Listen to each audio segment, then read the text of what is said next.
I'm Jacques Pépin. I'm going to make a very special soufflé for you today, a soufflé that my mother used to do. And I start here with 6 tablespoons of butter. I have 6 tablespoons of flour going with it, and we're going to do a classic roux and a béchamel with it. Conventionally, when I do it, you let it cool off a little bit. I may not have the time to let it cool off as long as I want to. But the beauty of that souffle is that you can do it ahead. You can do it the day before. You can mix the whole thing together and put it into the oven when you're ready. So it's a very easy type of souffle to do. Okay. So conventionally, yes, a roux is done by the same amount butter and flour that we have here that you mix together. So you have what they call a blonde roux, as you have now, which is not really cooked. And if you want to do a brown roux, often in kind of Louisiana cooking, then you will have to let it cook 10, 15 minutes until it starts getting slightly brownish. This is a nice pan for it, but remember when you have a corner like this, with the pan, with the palm of your hand, you go in the corner like this. Otherwise, it sticks. I have 2 cups of milk in there.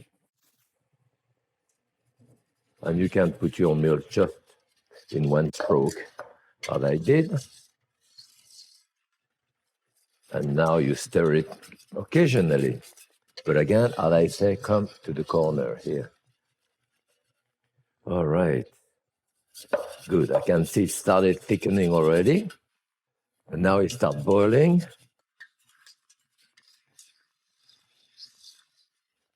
Beautiful. So I have what we call a béchamel here, done with milk. If I put chicken stock rather than milk, then we have a velouté. The idea is the same. Conventionally, I let that cool off for 10, 15 minutes before I add my eggs. I don't want to cook the eggs in there, but since I don't have that much time, I'm going to transfer it to something cold.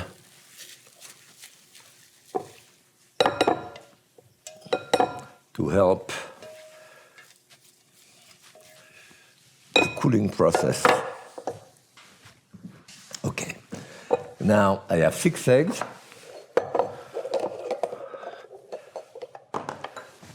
And I'm going to break in there. Again, you break your eggs not on something pointed like this because the shell get into it, break the yolk, introduce bacteria in it. You break it on something flat like this and then open it.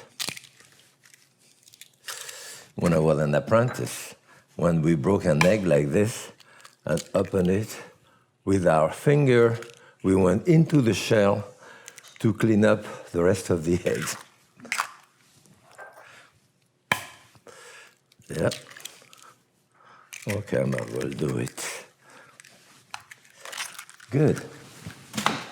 Now, I can use the same egg.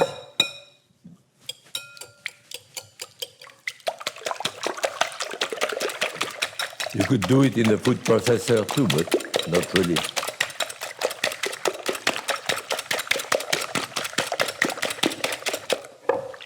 Okay. So in my béchamel here, I'm going to put some pepper, salt. Yeah, salt. And I have 2 cups of Swiss cheese here.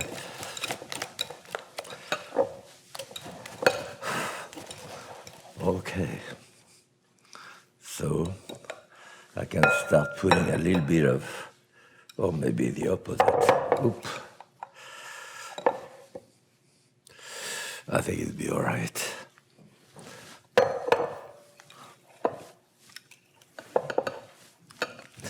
Now, a conventional soufflé, as you know, you separate the eggs. You beat the egg whites totally different than this. This is the recipe from my mother. And apparently she told me, one time she came to my house many, many years ago in Connecticut. And she said, I'm going to make a souffle. So she did that without separating the eggs. I said, Mom, it's not going to work. She said, don't worry about it. I said, okay. So she told me that when she married my father, he loved souffle. She never made a souffle in her life. So she said, well, he did a white sauce with eggs. Someone told her, so that's what she decided to do. She didn't know she had to separate the eggs or do anything like this. So she did that, and it worked. It worked certainly differently than a regular souffle, but it's certainly much, much easier to do. This is pretty soft. Okay. Now we have a 6-cup. We can have a souffle mold, of course. 6-cup. In there, we do it in a gratin dish. So the gratin dish here. I'm going to butter it. I have a piece of butter here. Okay. All around.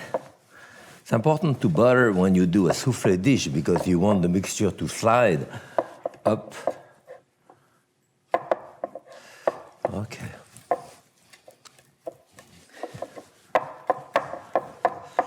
Is it enough salt in there? Yeah, that's good. So,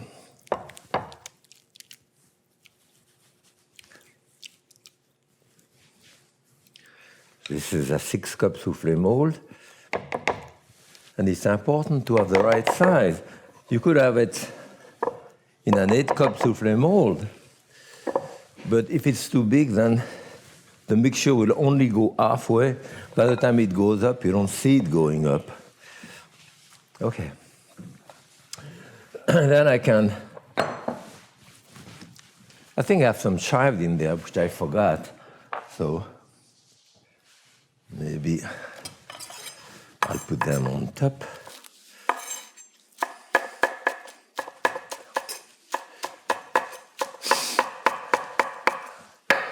Okay. Here we are.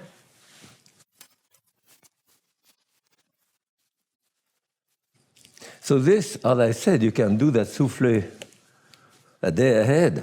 Put it in the refrigerator, ready to go into the oven.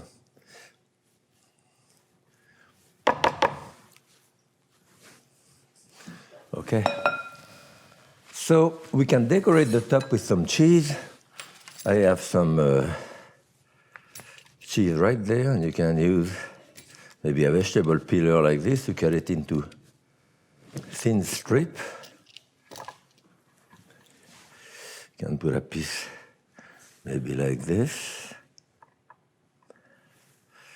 a piece like this.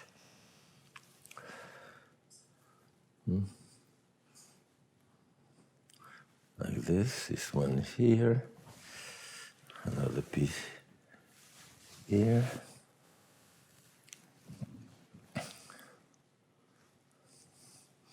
I don't think my mother ever decorated the top of her souffle, but here it is.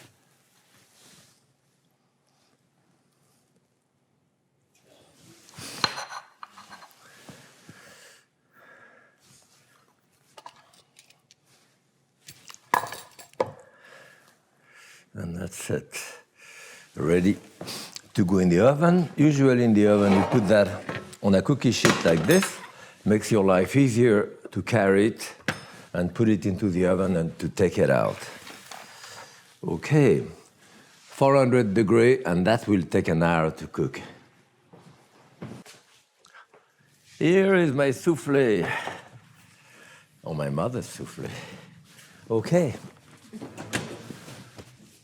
As I said, the souffle doesn't wait for you.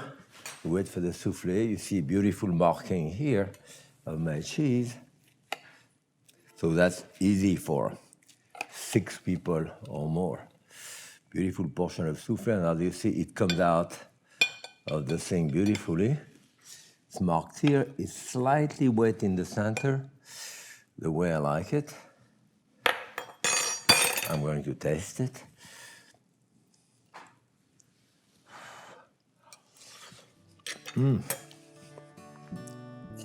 My mother would be proud of me.